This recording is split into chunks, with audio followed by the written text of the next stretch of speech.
दोस्तों नमस्कार, मैं हूं doctor Rakesh Gupta, chairman medical director Shri eye centre.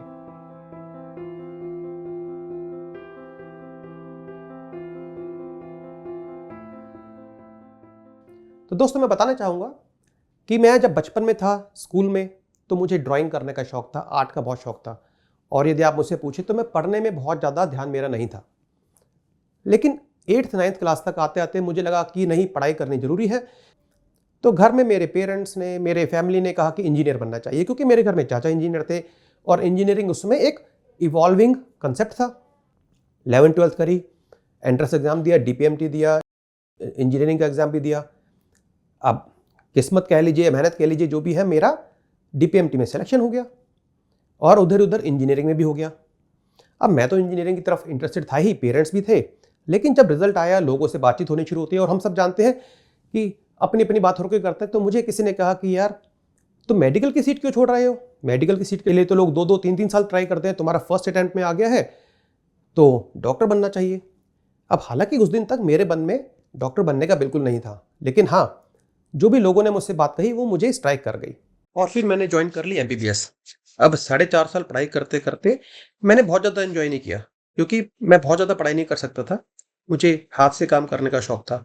लेकिन दोस्तों, जब इंटर्नशिप आई तो 1 साल की इंटर्नशिप में मुझे बहुत अच्छा लगा काम करके, और मैंने रियलाइज़ किया कि सर्जरी करने में मुझे अच्छा लगता है और सर्जरी करना मेरा एक पैशन है। और देखिए, फिर हुआ पीजी एंट्रेंस एग्जामिनेशन, लेकिन दुर्भाग्य से मेरे नंबर अच्छे नहीं आए। अब मेरा पैशन तो था सर्जरी करने का। मैंने सोच रखा था अपने दोस्तों की तरह कि ऑर्थोपेडिक सर्जरी करनी है, जनरल सर्जरी करनी है, क्योंकि जो भी अच्छे रैंक होल्डर्स थे वही उठाते थे। मेरा भी ये सपना था। लेकिन हुआ क्या, मेरे नंबर ऐसे आए कि वो फील्ड मुझे नहीं मिल पा रही थी जो अच्छे रैंक वालों को मिलती थी। मैं क्या करूं? मेरे आगे दुविधा आई और मुझे पता लगा मेरे लिए जो एक ऑप्शन रह जाती है वो है ऑफ्थल्मोलॉजी। बाकी सारी जो ब्रांचेस मुझे मिल रही थी वो नॉन सर्जिकल थी, जिसमें मेरा इंटरेस्ट नहीं था। देखिए, जब मैंने ऑफ्थल्मोलॉजी उठाई और मैंने कॉलेज जाना शुरू किया, हॉस्पिटल जाना शुरू किया, सर्जरी करनी शुरू की, तो मुझे बहुत मज़ा आने लगा। मैंने देखा जो एमबीबीएस के समय पढ़ाई करने में मुझे अच्छा नहीं लगता था, अब ऑफ्थल्मोलॉजी की पढ़ाई करना, पेशेंट देखना, सर्जरी करना मुझे बहुत अच्छा लगने लगा। फिर मुझे लगा ये है मेरा पैशन, और उसके बाद मैंने पीछे मुड़ के नहीं देखा। मेरी जो स्टोरी मैंने शेयर की है उसमें 3-4 बातें आपको मैं बताना चाहता हूँ। पहली बात, यदि आप एक रास्ते जाना चाह रहे हैं और वो रास्ता आपको बंद दिख रहा है लेकिन दूसरा रास्ता खुला हुआ है, तो उस पे जाने में कोई बुराई नहीं है, क्योंकि वो रास्ता हो सकता है आपको बेहतर जगह पे लेके जाए। हो सकता है ईश्वर ने वो रास्ता इसलिए बंद किया है आपकी पसंद का, शायद आपके लिए दूसरा रास्ता खुला हुआ है। तो यहाँ पे आप जो बच्चे नीट का एग्जाम देके आए हैं, जेईई का एग्जाम भी दिया है, यदि आपको अपनी पसंद का कॉलेज नहीं मिल रहा है, यदि आपको अपने पसंद का स्टेट नहीं मिल रहा है, तो ये मत सोचिए कि उसमें कोई आपका नुकसान हो गया है। क्योंकि ये 17, 18, 19 साल की उम्र ऐसी होती है जिसमें हम हर चीज़ को पीयर प्रेशर में लेते हैं। हम अपने दोस्तों को फॉलो करते हैं कि मेरे दोस्त को वहाँ मिल गया, मेरे फ्रेंड को वहाँ मिला, मेरे कज़न को वहाँ मिला। दोस्तों, ये चीज़ें मैटर नहीं करती, क्योंकि भविष्य में आपको कहाँ पहुँचना है ये आपको भी नहीं पता। ये केवल आपकी किस्मत या डेस्टिनी को पता है। और मेरी जो जर्नी में बातें आई हैं उसमें ये जरूर आई है कि जहाँ से आपने शुरुआत की है और जहाँ आपको पहुँचना है उसके बीच में बहुत सारे मोड़ आएंगे।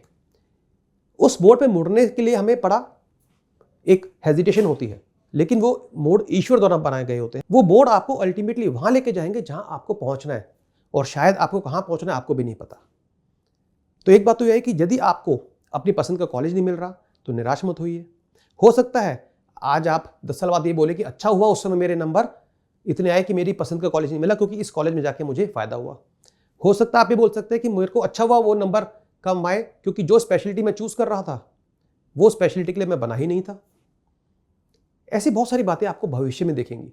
तो मेन बात क्या है, आज आपको जो मिल रहा है उसमें सेटिस्फाई होइए, उसको चूज करिए। हाँ, मन में सवाल आता होगा कि क्या मैं सेकंड अटेम्प्ट दूं? कुछ लोग सोचते हैं कि मैं अपना रैंक बढ़िया करने के लिए या नंबर बढ़िया करने के लिए दोबारा अटेम्प्ट दूं। तो यहाँ पे मैं आपको छोटी सलाह देना चाहूंगा। आपको ये देखना कि दोबारा अटेम्प्ट आप क्यों देना चाहते हैं।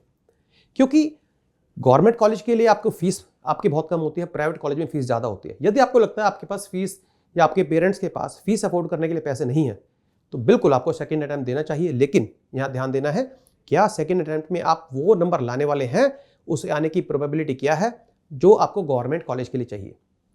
लेकिन सेकंड अटेम्प्ट देने में कोई बुराई नहीं है। यहाँ आप देखेंगे सेकंड, थर्ड, फोर्थ अटेम्प्ट, कितने भी अटेम्प्ट देने पड़े, जब तक आपका पैशन पूरा हो रहा है वो समय कोई वेस्ट नहीं होता। बिलीव मी, आज से 25 साल बाद ये बिल्कुल मैटर नहीं करेगा कि आपने 1 साल खराब किया, 2 साल खराब किए, 3 साल खराब किए। यदि आप सेकेंड अटैम्प्ट या थर्ड अटैम्प्ट बहुत पॉजिटिव माइंड सेट से दे सकते हैं तो बिल्कुल देना चाहिए। लेकिन यदि आप अपनी प्राइड के लिए दे रहे हैं कि नहीं मुझे तो अच्छा कॉलेज लेना ही है, मेरे दोस्तों की ने वहाँ पे लिया है, तो शायद ये रीज़न गलत है। यहाँ पे आपको समझना है कि आपको एक कॉलेज मिल रहा है और एक कॉलेज नहीं मिल रहा, कोई बात नहीं।